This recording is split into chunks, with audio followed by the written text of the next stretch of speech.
Buenas noches, bienvenidos al Criminalista Nocturno.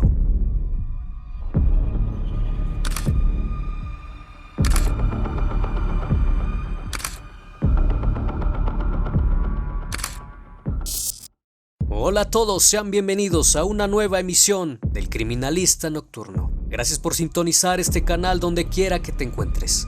En esta ocasión, este video es un especial, ya que hemos llegado a 10,000 suscriptores. Muchas gracias a toda mi comunidad por el apoyo que me han brindado.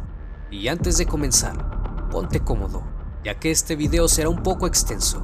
Apaguen la luz, que la función debe comenzar.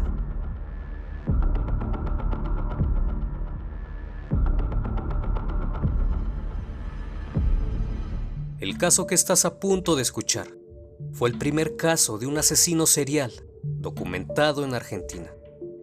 Cayetano Santos Godino, nacido en Buenos Aires, Argentina, el 31 de octubre de 1896, quien se convertiría en uno de los mayores psicópatas al ser uno de los criminales más jóvenes en Argentina, quien es considerado el primer asesino en serie de la historia del país, una historia marcada por el terror que daría inicio a una leyenda siniestra que horrorizó a toda una población, afirmando que el mal residía en su cuerpo.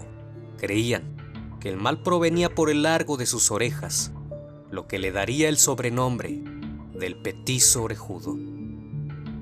Criado en las calles de Buenos Aires, abandonó el colegio a corta edad y dedicó gran parte de su juventud e infancia a vagar por la ciudad. Sus padres, Fiore Santos y Lucía Godino, procedían de Calabria, en el extremo sur de la península italiana, y tenía 7 hermanos. Según consta en los archivos policiales de la época, su padre era farolero de profesión, un alcohólico abusivo que padecía la enfermedad sífilis, quien imponía su autoridad a golpes y gritos en su hogar. Junto a su hijo mayor, sometían a brutales castigos y maltratos a Cayetano desde muy pequeño, haciéndolo violento y alcohólico. Su madre, también enferma de sífilis, se caracterizó por ser excesivamente sobreprotectora con su hijo, con quien durmió en la misma cama hasta que tenía 10 años. Cuando era niño, tenía graves problemas de salud. De hecho, durante sus primeros años de vida, estuvo varias veces al borde de la muerte a causa de una enteritis. Su comportamiento en la infancia era muy marcado, pues le gustaba matar a los gatos y a las aves. Además, disfrutaba jugando con fuego. Su comportamiento violento y la falta de interés en la educación le hicieron pasar de una escuela a otra. Era demasiado inestable. La detención del petiso orejudo permitió reconstruir su historia criminal, que inició el 28 de septiembre de 1904, cuando tenía tan solo 7 años. Esa tarde, engañó a Miguel de Paola, un menor de 2 años. Lo llevó a un terreno baldío y ahí lo golpeó con un ladrillo y después lo arrojó sobre una enredadera con espinas, pues le parecía gracioso.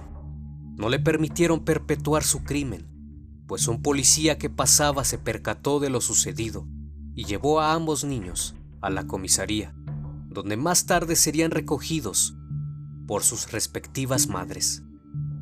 Confesó que entre 1906 y 1912 había torturado y asesinado a 4 niños de entre 3 y 13 años de edad. También confesó que había torturado e intentado asesinar a 7 niños más. Cabe recalcar que esas conductas las realizaba cuando apenas contaba con 7 años de edad, por lo que es un caso bastante interesante. Un año más tarde, Ana Neri, de 1 año y medio, fue llevada por el mismo modus operandi a un terreno baldío, donde le pegó varias veces en la cabeza con una piedra. Un policía lo vio y fue llevado a la comisaría. Horas más tarde, fue liberado por ser tan solo un niño de 8 años. Pero aquel niño no se detendría ahí. ya que su macabra fascinación por golpear y lastimar a niños no acabaría. De hecho, sería el inicio de algo mucho peor.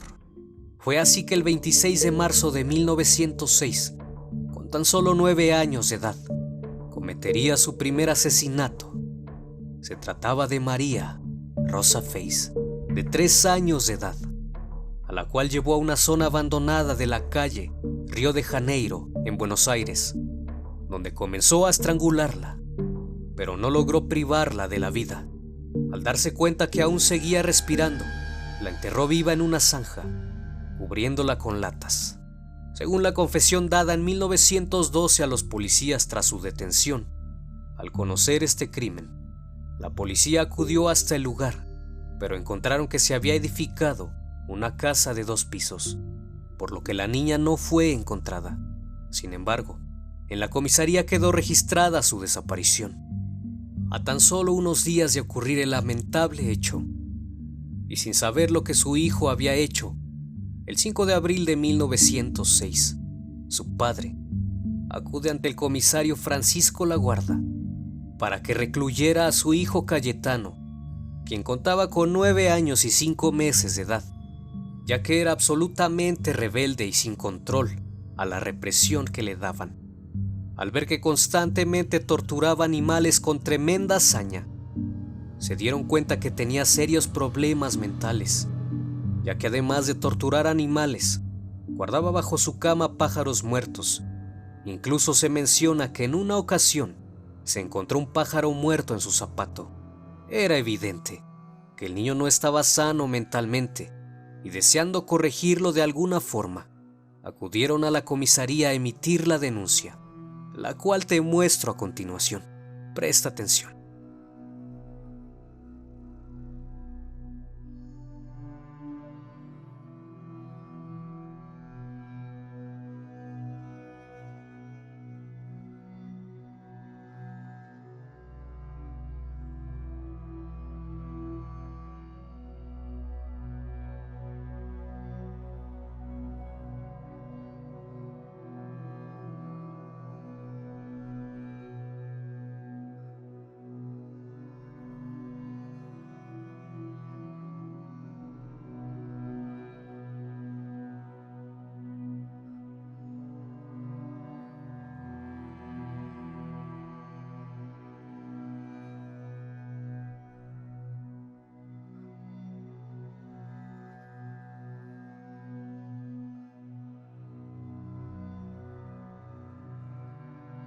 Horas más tarde de recibir la carta, el petizo fue detenido, y así permaneció poco más de 2 meses, pues pensaron que era suficiente castigo para un niño de tan solo 9 años.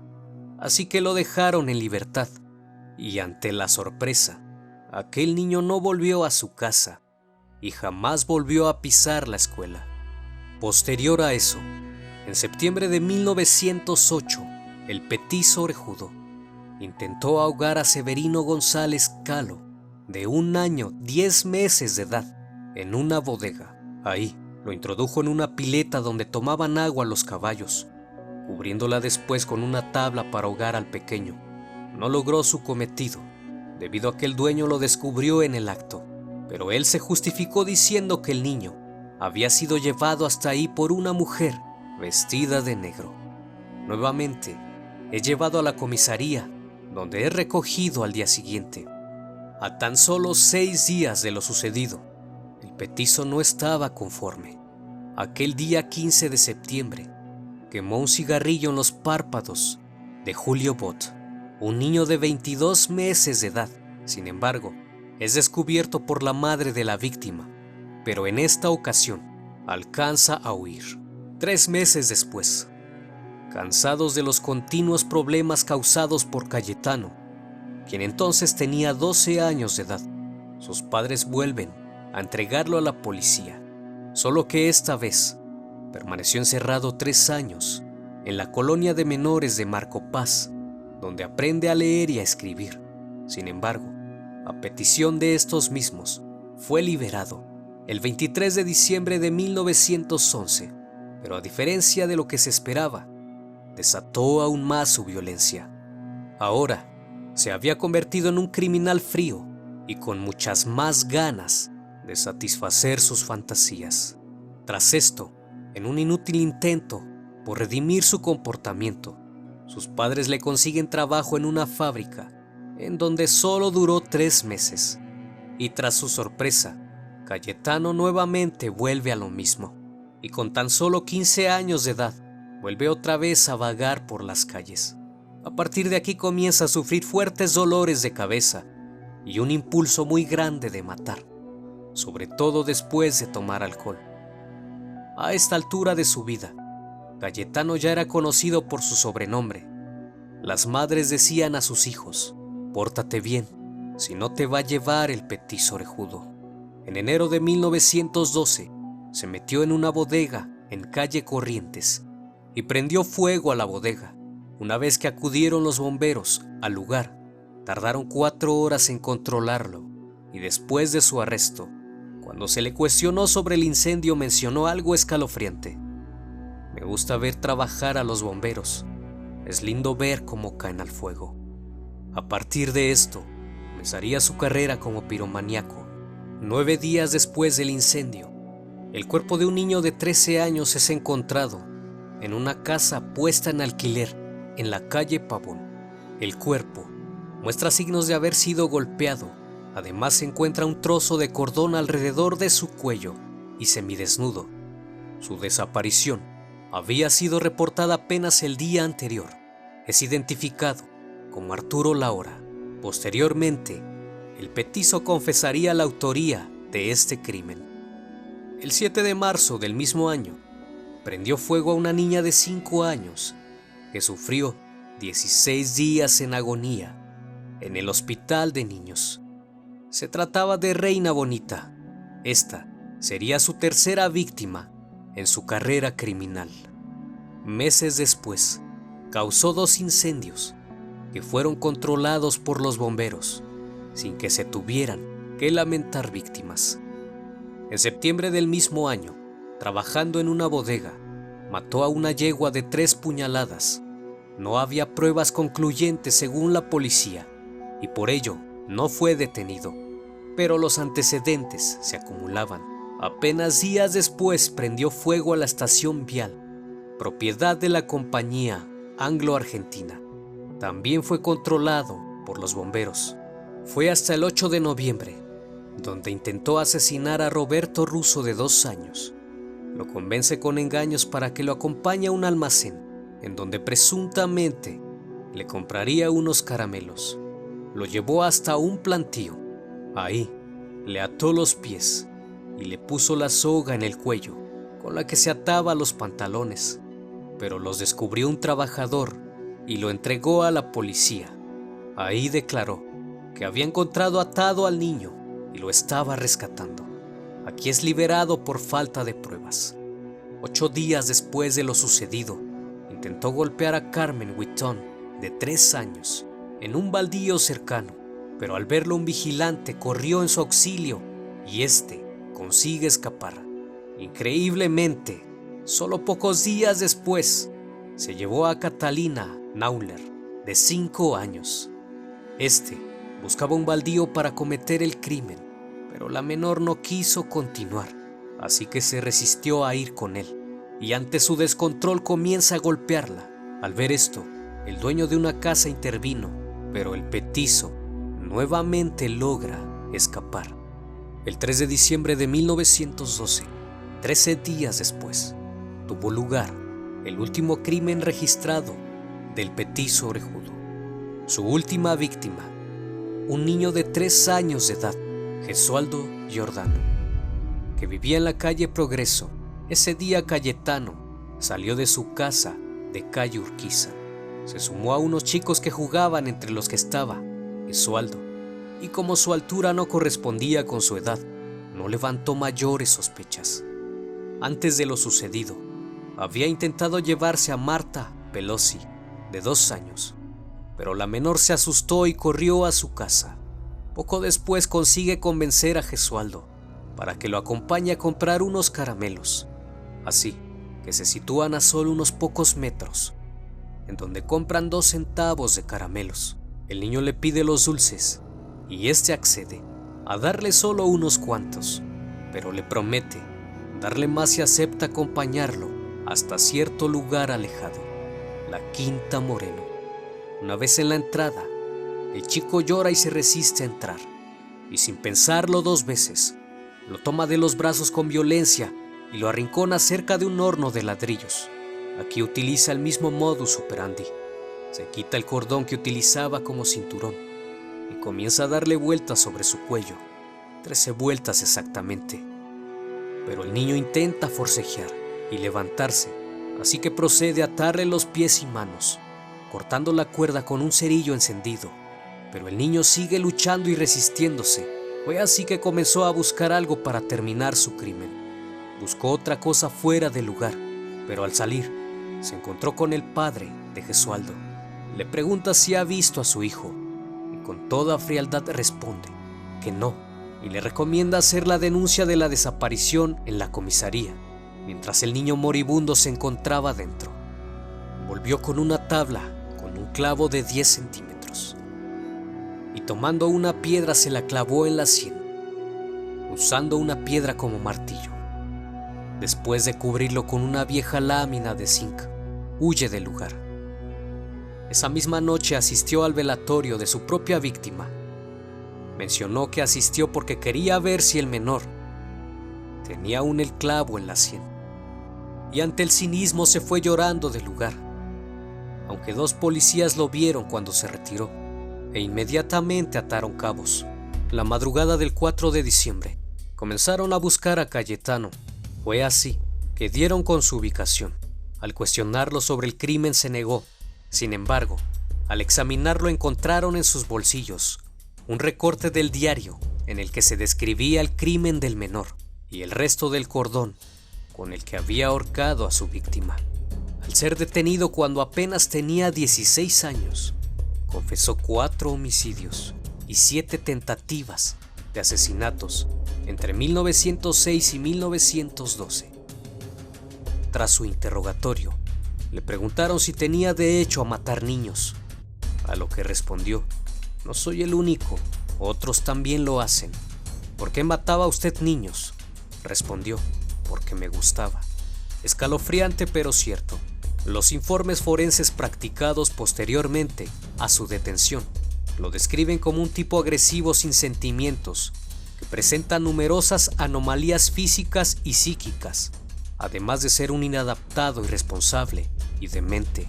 En los exámenes físicos se pudieron percatar que tenía numerosas marcas de violencia en todo su cuerpo, debido al maltrato de su padre. En noviembre de 1914, el juez en lo penal lo absolvió, considerándolo penalmente irresponsable, ya que se le consideraba un demente, y ordenó a un juzgado civil que lo recluyeran en el hospicio de Mercedes, en el pabellón de los alineados delincuentes. Sin embargo, se dieron cuenta que no tenía remedio, pues allí atacó a 2 pacientes, uno inválido y otro en silla de ruedas. Incluso intentó huir, por lo que la Cámara de Apelaciones resolvió que fuera encerrado en una penitenciaría mientras no hubiera asilos adecuados para su caso. Lo trasladaron a la Penitenciaría Nacional de Calle Las Heras, donde permaneció 10 años.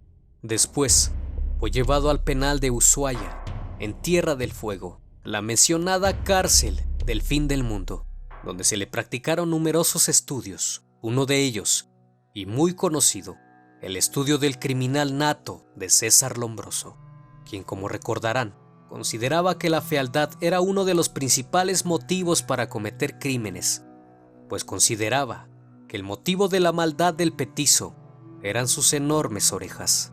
Por si no sabes de lo que hablo, te dejaré el video de esta teoría en la etiqueta o en la descripción del video.